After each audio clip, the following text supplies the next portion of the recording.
नमस्कार, सुस्वागतम, वेलकम। मैं निधि शिमाली अपने YouTube चैनल में आप सभी का स्वागत करती हूँ। आज मैं आपके सामने कुंभ राशि वालों का मई माह का मासिक राशिफल लेकर उपस्थित हुई हूँ।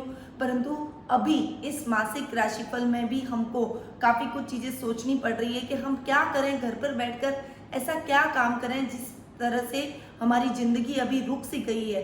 तो हमें कुछ सूझ नहीं रहा है, हम भविष्य की चिंता में लगे हुए हैं। हम ये सोच रहे हैं कि कल हमारा कैसा रहेगा, क्या हमें इस संक्रमण से मुक्ति मिलेगी, क्या हमें इस संक्रमण से छुटकारा मिलेगा और हम रूटीन लाइफ में आ पाएंगे, और क्या रूटीन लाइफ में भी आने के बाद में भी क्या हम इन सभी चीजों को वापस मैनेज कर पाएंगे। अर्थव्यवस्था, जो हमारी फाइनेंशियल कंडीशन है, जो अभी तक हमारा काम फ्लो में चल रहा था एकदम से रुक गया, उस काम को हम उतनी ही गति से बढ़ा पाएंगे।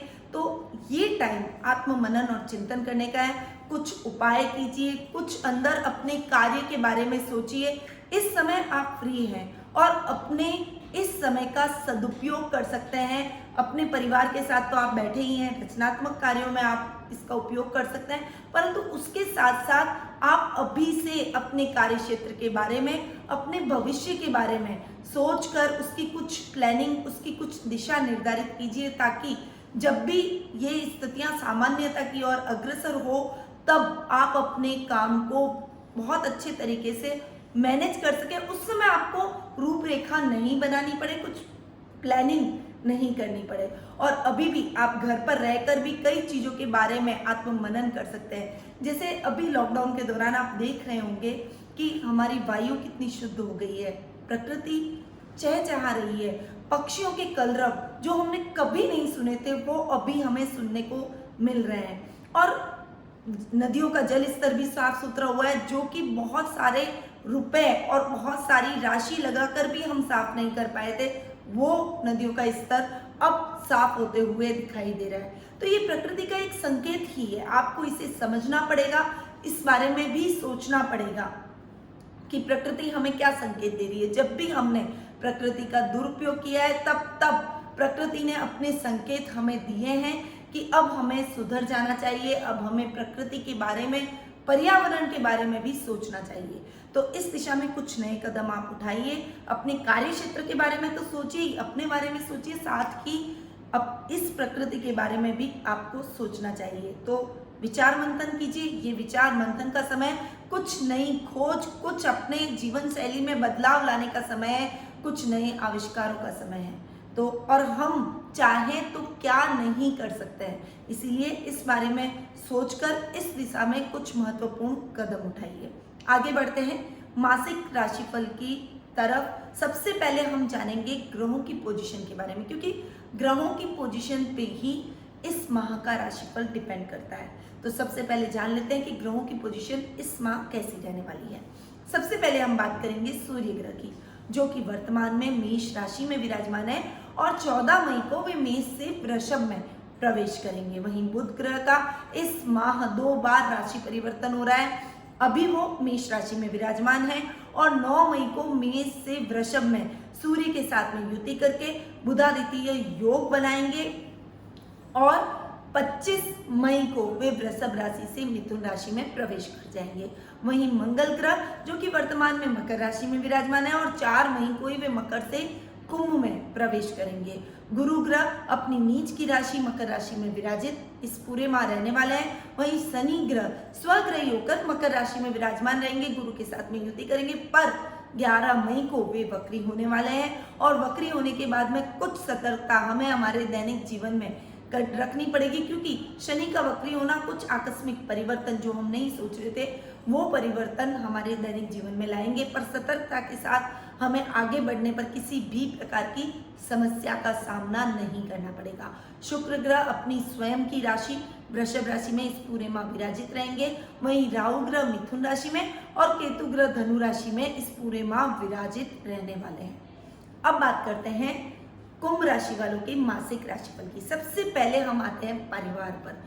पारिवारिक स्थिति अगर व्यक्ति की अच्छी होती है, परिवार उसका साथ देता है, तो व्यक्ति हर तरीके से निडर होकर, समस्या रहित होकर अपनी समस्या को सुलझा पाता है, कुछ अच्छा सोच पाता है, कुछ नई थिंकिंग उसके माइंड में चलती रहती है। और अभी इस लॉकडाउन के दौरान आप अपने परिवार के महत्व को तो समझ ही गए होंगे। देखिएगा, कई बार हमारी ये मानसिकता रहती है कि यार थक गए हैं, क्या हर समय परिवार वाले टोक रहे हैं, पेरेंट्स हमें टोकते हैं गलत के लिए, यहाँ मत जाओ, ये मत करो, ये मत खाओ, ये मत उठो, ये मत बैठो। तो हमें बहुत इरिटेशन होती है और हमें लगता है कि हमारे मित्र ही हमारे सच्चे साथी हैं, या फिर बाहर की दुनिया, बाहर का जो सर्कल है वही हमारा हितैषी है। पर आप आज इस बात को समझ गए होंगे, लॉकडाउन के दौरान कई लोग अपने घरों से दूर अकेले बैठे हैं और उन्हें इस समय परिवार की इंपॉर्टेंस पता चल रही है। और यदि आज आपका परिवार आपके साथ नहीं होता तो क्या आप इस समय को निकाल पाते? और अगर निकाल भी लेते तो कितनी बुरे तरीके से, कितनी बुरी हालत में आप इस समय को निकाल पाते? तो परिवार का होना व्यक्ति के लिए बहुत ही महत्वपूर्ण रहता है। अब कुंभ राशि वालों की पारिवारिक स्थिति कैसी रहेगी? तो ददियाल पक्ष की ओर से आपको शुभ समाचार प्राप्त होंगे। ददियाल की तरफ से आपको पूरा सपोर्ट मिलेगा। दादा दादी की आप पूरी हेल्प करेंगे, उनकी पूरी देखभाल करेंगे और वो भी आप पर अपना आशीर्वाद बनाए रखेंगे। वहीं भाई बहनों के साथ आपकी ट्यूनिंग बहुत अच्छी रहने वाली है। भाई बहन आपको हर कदम पर सपोर्ट करते हुए दिखाई देंगे। कुटुंब का आपको पूरा सहयोग मिलेगा। भाई बहनों के सहयोग से आप अपने पराक्रम को दिखा पाएंगे, दुनिया के सामने अपने पराक्रम को शो कर पाएंगे, यानी अपनी पावर को आप दुनिया के सामने रख पाएंगे। वो आपकी हर कदम पर हेल्प करते हुए दिखाई देंगे। वहीं माता के साथ आपकी ट्यूनिंग इस समय बहुत ही खास और महत्वपूर्ण रहने वाली है, बहुत अच्छी रहने वाली है। वो आपको भावनात्मक रूप से बहुत ज़्यादा सपोर्ट करेंगी, आपका मोरल बूस्ट करेंगी, कॉन्फिडेंस बढ़ाएंगी, आपको मोटिवेट करेंगी ताकि आप इस समय से भी निकलकर अपने सही डिसीजन की तरफ आगे बढ़ पाएं। वहीं पिता का पूरा मार्गदर्शन आपको मिलेगा। इस समय आप अपने पिता से मार्गदर्शन प्राप्त करके उनको फॉलो करने की कोशिश करेंगे। लोग आपको बताएंगे कि आप अपने पिता के रास्ते पर चल रहे हैं, आपकी कैरेक्टरिस्टिक, आपका बिहेवियर आपके फादर की तरह है और आप उस पर प्राउड फील करते हुए दिखाई देंगे। फादर का पूरा सपोर्ट इस समय आपको देखने को मिलेगा। आप उनकी सकारात्मक सोच को ग्रहण करेंगे और उनको आइडियल मानकर उनके जैसा बनने की कोशिश करेंगे। वहीं संतान पक्ष की ओर से थोड़ी सी चिंता आपको मन में रह सकती है, उसके भविष्य को लेकर, उसकी पढ़ाई लिखाई को लेकर या फिर उसकी आदतों को लेकर आप थोड़े से चिंतित होते हुए नजर आएंगे, क्योंकि उसका इस समय ध्यान पढ़ाई की तरफ कम और दूसरी बातों पर यानी गैजेट्स की तरफ, टीवी देखना, खेलना कूदना, सो जाना, आलस्य करना, इन सभी बातों पर ध्यान अधिक रहेगा, जिससे आप थोड़े से टेंशन में आ सकते हैं। आप सोच सकते हैं कि अब मैं इसको कैसे दिशा निर्धारित करूं, कैसे बताऊं ताकि ये अपनी सही लक्ष्य की तरफ आगे बढ़े, सही मार्ग चुने। तो यदि आप बैठकर उसको समझाते हैं, देखिए डांटने से कभी कुछ नहीं होता, उल्टा हमारे रिश्ते पर बुरा इफेक्ट पड़ता है। पिता पुत्र या माता पुत्र पुत्री, अपने बच्चों के साथ हमारी ट्यूनिंग बहुत अच्छी होनी चाहिए। और जब बच्चे बड़े हो जाए, हमारे कंधे तक आ जाए, तो ऐसा माना जाता है कि जब बच्चे हमारे माता पिता के कंधे तक आ जाते हैं तो वो उनके मित्र बन जाते हैं। उनको मित्र की तरह बिहेव करना चाहिए, उनको हेल्प करनी चाहिए, उनको सही मार्गदर्शन प्रदान करना चाहिए। तो इस समय आपका भी ये दायित्व बनता है कि आप अपने बच्चों को सही मार्गदर्शन प्रदान करें ताकि वो जो अपने मार्ग से भटक गए सही दिशा की तरफ आगे बढ़े और अपने लक्ष्य की तरफ आगे बढ़ते हुए अपने लक्ष्य को इजीली अचीव कर पाए। वहीं जीवन साथी के साथ आपकी ट्यूनिंग बेहद ही अच्छी रहने वाली है।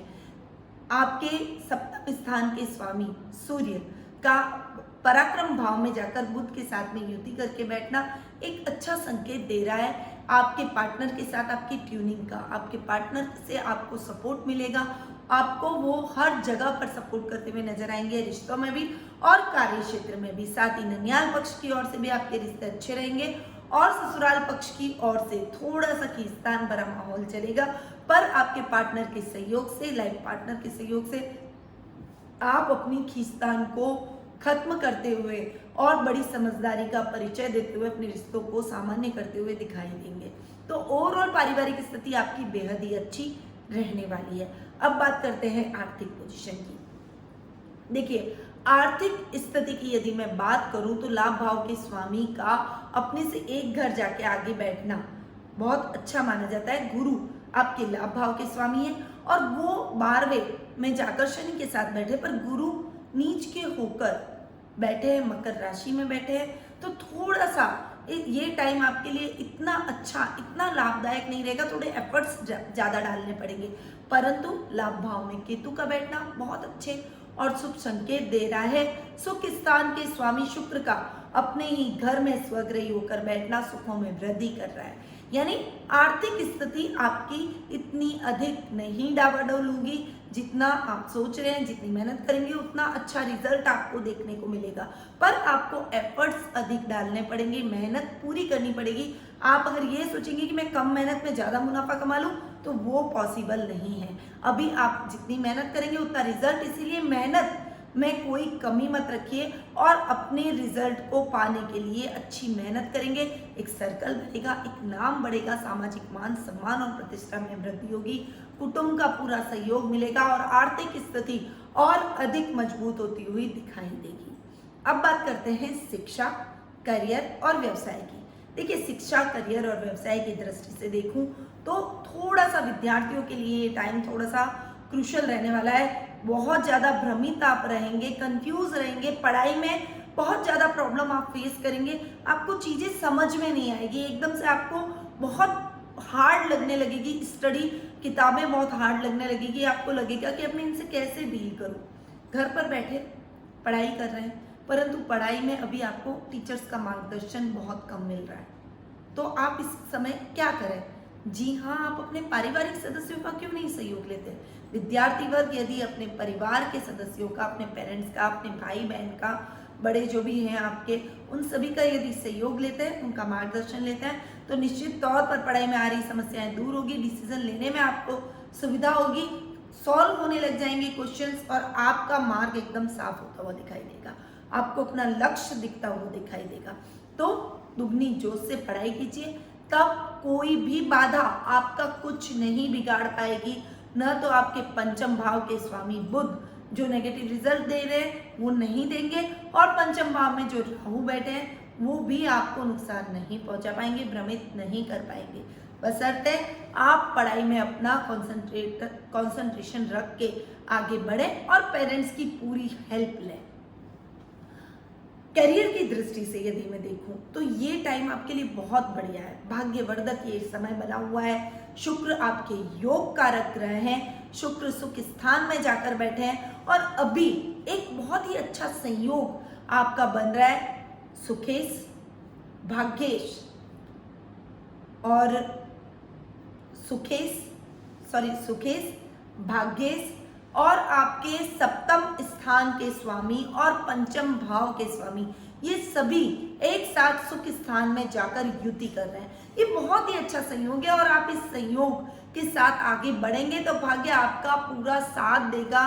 माता को जरूर आप आशीर्वाद लीजिए, माता से जरूर सपोर्ट लीजिए, उनसे गाइडेंस लीजिए और अपना काम कीजिए। देखिएगा आपके काम 1 बाय 1 होते चले जाएंगे। जो पेंडिंग पड़े हुए कार्य हैं, बहुत लंबे टाइम से पेंडिंग है, उसमें भी आपको इस समय सफलता हासिल होगी पूरा करने में, और नए कार्यों की रूपरेखा भी आप इस समय बना सकते हैं। शेयर मार्केट में इन्वेस्टमेंट करना आपके लिए लाभदायक और उचित सिद्ध होगा। आप पर लॉन्ग टर्म इन्वेस्टमेंट में भाग लें, लॉन्ग टर्म इन्वेस्टमेंट में अपना निवेश करें तो आपके लिए ज़्यादा बेटर रहेगा। वहीं लॉटरी में इन्वेस्टमेंट भी आपको लाभदायक सिद्ध होगा। कोई ऑनलाइन कॉन्टेस्ट है, कोई क्विज कॉन्टेस्ट है, या फिर आप कहीं पार्ट ले रहे हैं तो उसमें भी आपको अच्छी सफलता देखने को मिलेगी। यानी ये समय आपके लिए भाग्यवर्धक है। इस समय का सदुपयोग आप जितना कर सकते हैं कीजिए, आपको निश्चित तौर पर अच्छी सफलता मिलेगी। वहीं प्रशासनिक सेवाओं में यदि आप कार्यरत हैं तो उनके लिए भी ये समय बहुत ही अच्छा जाने वाला है। साथ ही यदि आप कोई बिजनेस करना चाहते हैं और आप अपने करियर में नई दिशा प्राप्त करना चाहते हैं, आप सोच रहे हैं किस चीज़ का करें, तो होटल मैनेजमेंट से रिलेटेड, होटल व्यवसाय से रिलेटेड काम कर सकते हैं, आभूषणों से रिलेटेड काम कर सकते हैं, वस्त्रों से रिलेटेड, फैशन डिजाइनिंग से रिलेटेड, इंटीरियर डेकोरेशन से रिलेटेड, ऐसे कई काम आप कर सकते हैं। आजकल तो बहुत सारे कोर्सेज हो रखे हैं, इसीलिए आप उसमें अपना करियर आजमा सकते हैं। वहीं कारोबारी व्यक्तियों के लिए भी ये टाइम बहुत ही बढ़िया रहने वाला है। कर्म भाव के स्वामी का लग्न में जाकर बैठना आपको नई ऊंचाइयां दिलाएगा। पर्सनैलिटी के दम पर आप अपने कार्य क्षेत्र में अच्छी सफलता हासिल करते हुए, अपना वर्चस्व बढ़ाते हुए, लोगों को प्रभावित करते हुए दिखाई देंगे। नई नई डील्स होगी इस महीने। ये आप जो भी मीटिंग तय करेंगे उस मीटिंग्स में आपको अच्छी सफलता हासिल होगी, आपको नए नए प्रोजेक्ट मिलते हुए दिखाई देंगे। ये मीटिंग आप घर बैठ के कॉन्फ्रेंसिंग के जरिए भी कर सकते हैं। अब बात करते हैं जीवन साथी और प्रेम प्रसंगों की। देखिए, जीवन साथी और प्रेम प्रसंगों के मामले में भी ये महीना आपके लिए बहुत ही अच्छा और शुभ संकेत लेकर आया है। जीवन साथी के साथ आपकी ट्यूनिंग बहुत अच्छी रहने वाली है। वो आपके साथ कदम से कदम मिलाकर चलेंगे, रिश्तों को सुधारने में और कार्य क्षेत्र को इम्प्रूव करने में आपको गाइड करते हुए दिखाई देंगे, आपके कार्य क्षेत्र में भी हेल्प करते हुए दिखाई देंगे। साथ ही यदि आप अविवाहित हैं तो विवाह के बंधन में इस समय आप बन सकते हैं। आप यदि अपनी लव रिलेशनशिप में आगे बढ़ना चाहते हैं तो लव रिलेशनशिप में भी आप अच्छा करते हुए दिखाई देंगे। अपने पार्टनर के साथ आपकी ट्यूनिंग बहुत ही अच्छी होगी और आप अंडरस्टैंडिंग के साथ एक दूसरे के साथ आगे बढ़ते हुए दिखाई देंगे। वहीं पर पार्टनरशिप में काम करना आपके लिए ठीक नहीं है। यदि आप इस समय दवाइयों से रिलेटेड या फिर आप कोई नौकरी करना चाहते हैं, गवर्नमेंट सर्विस करना चाहते हैं, तो ये टाइम आपके लिए बहुत ही अच्छा रहने वाला है। अब बात करते हैं स्वास्थ्य की। स्वास्थ्य की दृष्टि से देखूं तो ये महीना थोड़ा सी उतार चढ़ाव भरा रहेगा। स्वास्थ्य में कभी आपको बहुत अच्छी प्रोग्रेस लगेगी, कभी आप थोड़ा सा ढीला और लूज महसूस करेंगे। थोड़ा मोरल भी आपका, कभी सुस्ती, एक अनएनर्जेटिक कभी कभी आप महसूस करेंगे। तो उस समय आपको चंद्रमा जी को अर्घ देना चाहिए। चंद्रमा जी को अर्घ देने से आपके स्वास्थ्य में सुधार होगा और आप में स्फूर्ति बनी रहेगी। जो आपको थोड़ा सा वीकनेस महसूस हो रही है, वो उस वीकनेस से भी आप निकल पाएंगे। बाकी ओवरऑल स्वास्थ्य में आपके सुधार होता हुआ दिखाई देगा। किसी भी प्रकार की समस्या आप स्वास्थ्य संबंधी फेस नहीं करेंगे, पर आपको थोड़ा सेफ रहना है, अपना ध्यान रखना है, अपने पारिवारिक सदस्यों का ध्यान रखना है और सेहत से रिलेटेड जो भी आपसे बन पड़े, जैसे योगा, प्राणायाम और मेडिटेशन, इसको आपको अपनी लाइफ में जरूर अपनाना है। तो स्वास्थ्य में आपके लिए ये महीना स्वास्थ्य वर्धक ही रहने वाला है। पारिवारिक सदस्यों के स्वास्थ्य का ध्यान रखें, खुद भी घरों में रहें, सेफ रहें, अपने पारिवारिक सदस्यों को भी सेफ रखें। तो ये था कुंभ राशि वालों का मई माह का मासिक राशिफल, जो कि अभी मैंने आपको प्रदान किया। अब समय है कुंभ राशि वालों को क्या उपाय करने चाहिए जिससे उनकी लाइफ उन्नत हो, जिससे वो और अधिक पावरफुल हो, आपकी लाइफ में आ रही समस्याएं दूर हो। तो कुंभ राशि वालों के लिए ये टाइम, एक तो आपको शाम को सूर्यास्त के बाद में राहु के जाप अवश्य करने हैं। तो थोड़ा सा विद्यार्थी वर्ग है, थोड़ा सा कंफ्यूज है, थोड़ा सा भ्रमित है, थोड़ा संतान पक्ष की ओर से आपको चिंता है, वो चिंता आपकी खत्म हो जाएगी। तो सबसे पहले तो आपको राहु के जाप करने हैं शाम को सूर्यास्त के बाद में। ओम राह रावे नमः, बहुत ही छोटा सा मंत्र है, इस मंत्र का आप उच्चारण करें, ज्यादा से ज्यादा इसका जाप करें। अगर आपके पास में ब्लैक हकीक माला है तो ब्लैक हकीक माला से राहु के जाप आपको करनी चाहिए। साथ ही आपको शनि के दान करने चाहिए, जिससे शनि भगवान की आप पर ठंडी दृष्टि बनी रहे। और गणपति जी को दुर्वा अवश्य चढ़ाइए, ओम गंग गणपति नमः का जाप करते हुए। साथ ही श्री सूक्त का पाठ आप रेगुलर कीजिए, ताकि ये जो समय आपके लिए अच्छा आया है, भाग्यवर्धक है, ये और भी अधिक बढ़े। आपके धन संपदा में कभी किसी भी प्रकार की कोई कमी आपको महसूस न हो। तो इन उपायों को आपको जरूर अपनाना चाहिए और इन उपायों के साथ यदि आप आगे बढ़ते हैं तो इस संक्रमण काल में आपको संक्रमण से भी मुक्ति मिलती है और आपके जीवन में आ रही समस्याएं दूर होती है। साथ ही आपको कोई प्रश्न है, आप अपने भविष्य को लेकर थोड़ा सी चिंतित हैं, यदि आप जानना चाहते हैं कि आपका भविष्य कैसा रहेगा, तो आप घर बैठे ही अपना भविष्य जान सकते हैं। वो कैसे? कुंडली विश्लेषण का लाभ आप मुझसे प्राप्त कर सकते हैं। टेलीफोनिक अपॉइंटमेंट की सुविधा मैंने आपके लिए दे रखी है, तो आप नीचे दिए गए नंबरों पर तुरंत संपर्क करके कुंडली विश्लेषण का आप मुझसे लाभ प्राप्त करें। मैं आपके प्रश्नों का उत्तर दूंगी, कुंडली का एनालिसिस करूंगी, साथ ही आपको उचित उपाय भी बताऊंगी, ताकि आपके जीवन में आ रही समस्याएं दूर हो और आपको एक सही मार्गदर्शन प्राप्त हो। तो उठाइए फोन और नीचे दिए गए नंबरों पर संपर्क करके कुंडली विश्लेषण का अपॉइंटमेंट मुझसे प्राप्त कीजिए। अब मैं अपनी वाणी को यहीं विराम देती हूँ। स्वस्थ रहिए, व्यस्त रहिए, मस्त रहिए और मुस्कुराते रहिए। जय श्री कृष्ण।